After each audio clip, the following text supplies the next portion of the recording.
Hey guys, welcome to episode 3 of my Can We Fix It series. Today we're going to be tackling Octane and Caustic and how I think they could be a little bit better, how we could rework them in a way. Now I've already covered both Crypto and Revenant in my previous video, and 2 videos back we talked about Lifeline and Mirage.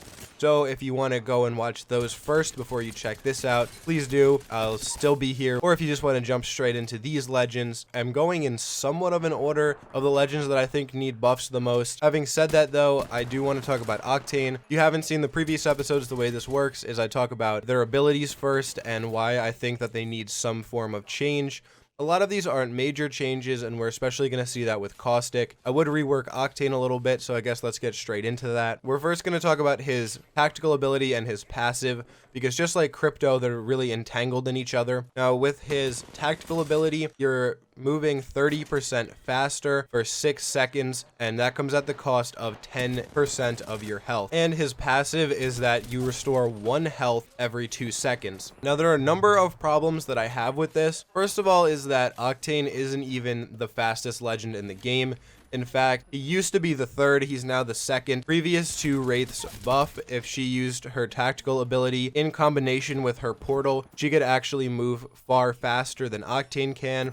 And still in a land race, Pathfinder beats Octane by a very large margin if they were in a race and Pathfinder could use his grapple. So Octane is not really the speed demon that he is advertised as. In fact, if you want to move very quickly, choose Pathfinder. But I wouldn't change that 30% speed because I think that that would be really disrespectful to the people who have already put the time in as Octane, because they already have their aim down with that 30% speed increase and they know how far they can get with it and how quickly they can get in fights, stuff like that. So I wouldn't change that necessarily, but what I would change is that I think instead of costing 10 health, it should only cost 5 for the first injection of his stim, and then if you immediately use another one after that, then I think it should be 10. So using 2 stims in a row would then only take 15% of your health rather than 20%, which is a very minor adjustment, I know. But then for his passive ability, instead of healing 1 health every 2 seconds, I think he should heal 5 health every 5 seconds, because then it's taking him longer to regain that health, but it's actually doing twice as much. So I think that would be a very fair way to implement that healing, because as it stands right now, the healing does almost nothing. In fact, unless you're literally crossing the entire map after a gunfight, you're not going to be regenning any real amount of health. If you think about it, it takes 20 seconds to regen 1 stim, which only lasts for 6 seconds, which is kind of dumb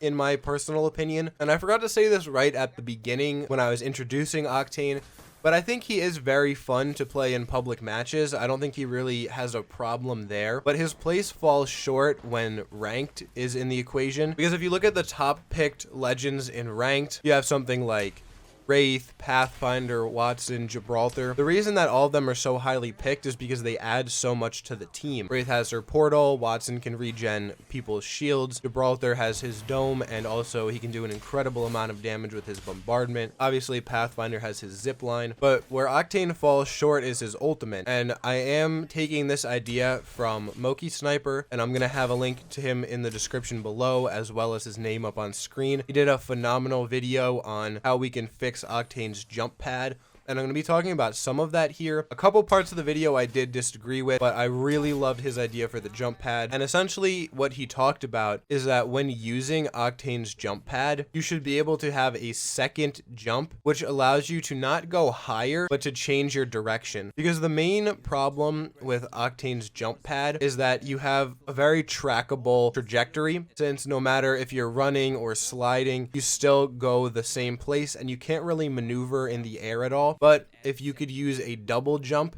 it would allow you to move out of the way of oncoming shots, or to get to places that you previously couldn't have gotten with Octane's jump pad, depending on where it was thrown. Another aspect of it that I really liked from what he was talking about was the ability to have different distances. So if you just walk onto it, it gives you a very short distance traveled. If you run onto it, it gives you the one that we have right now. And if you run and slide on it, it gives you very low height, but it allows you to travel very far of a distance.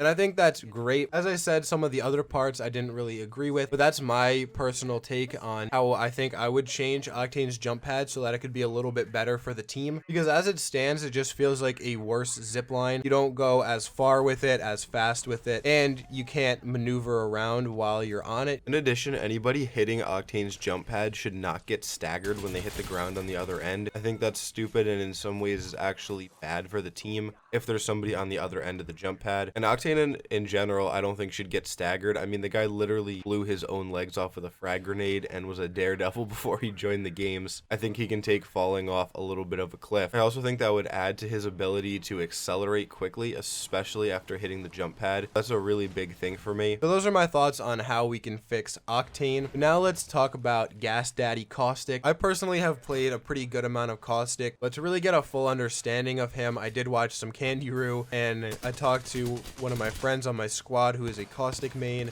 In addition, I also scoured the internet looking all over Reddit for different people's ideas on how they think Caustic could be changed a little bit. And again, I don't think Caustic really needs a full-on buff. I think just some minor tweaking to make him feel more like the legend that he was intended to be. And the legend that he was intended to be was a crowd controller. His gas was supposed to be able to seal off buildings or seal off areas and direct enemies either away from him or into him depending on the situation. But his gas is supposed to give him an advantage and the ability to move squads to where he wants them to be. And I feel like he doesn't do that very effectively. In addition, I feel like he also, in certain instances, can be a detriment to the team. Not on purpose, but because of his gas and how it affects you during a fight. So starting right off the bat, everyone since day one has asked for this. Friendly Caustic gas should not slow you down as much as it does. Now, I understand that there has to be some kind of penalty for sealing out enemies, but Watson doesn't really have much of that at all. Watson can put down 11 or 12 fences and nobody can come in the building, and if they do come in, they just get shocked and there are no bad effects. So why does Caustic have to suffer from this? Even if teammates moved at 80% of their normal speed, I think that would be a very good compromise and one that I would be very happy with myself, because as it is, it feels like if you're in your friendly Caustic's gas, you're as good as dead if anybody has a digital threat or anything like that, because you can't even move. I would also love to see friendly Caustic gas be a shade of blue rather than a shade of green. That way you can identify if it's friendly Caustic gas or not. I feel like it's kind of stupid that, again, Watson's fences show up red if it's an enemy and Caustic doesn't get any different color for his gas. It really feels like the devs are leaning into Watson as being the one who should be doing the defending rather than Caustic, and I just think that's really stupid because Caustic already has a far bigger hitbox than Watson. So why is he also being punished and his team being punished for doing the thing that he's supposed to be doing as his character? These are not major buffs. These are just things that should have been done from the start, in my opinion. Now, something that I would change is that you can destroy friendly Caustic gas traps. I don't know if this has always been like this or if this is a glitch, but it's really, really stupid. It's already hard enough to tell which gas traps are yours or the enemies, so why is the trap being deleted if you shoot it and it's your own teammate? And the only real buff that I would actually give to Caustic is I think that going back to the crowd control and moving squads where he wants them to be, I wish that the gas traps had a slightly larger radius, because when they're pitted right up against the door, they work fine. But anytime you are outside of a building, it feels like Caustic is a sitting duck and basically dead. And all of World's Edge feels like it's an open plain. Caustic really feels like he's so far out of his element on World's Edge. And I know we are going back to Kings Canyon literally in 2 days, or maybe tomorrow, depending on when I post this video. So I think he'll do fine on Kings Canyon. But the last thing that I would change for him is I would make his ultimate do 6 damage a tick instead of 4. This is a very minor change, but I think 6 damage is enough to actually make enemies think twice before going right in and trying to kill him. At some point during this episode, I showed a clip of a Bloodhound literally walking through my Caustic gas. I shoot him twice with the Peacekeeper, and then he still has time to down me and almost get out of the gas before he goes down, which is completely unacceptable for a legend who's supposed to be able to seal enemies out of an area. If he can come into the gas, kill you, and then almost get back out, it's not doing enough damage. Let me know if you guys would also buff the damage on his gas canisters to 6, because that's something that I'm really on the edge about, not too sure. But that's going to be it for me, guys, for this episode. Just looking at my OBS timer, it looks like it actually ran pretty far over what I thought it was going to run, but I'm okay with that because I feel like we hit on some really good points here. As always, please let me know down in the comments if you think these are good buffs, or if they're not enough of a buff, or if he would actually be overpowered. Same with Octane. And I'll see you guys in tomorrow's video. Let me know what legends I should cover next, but until then, take it easy.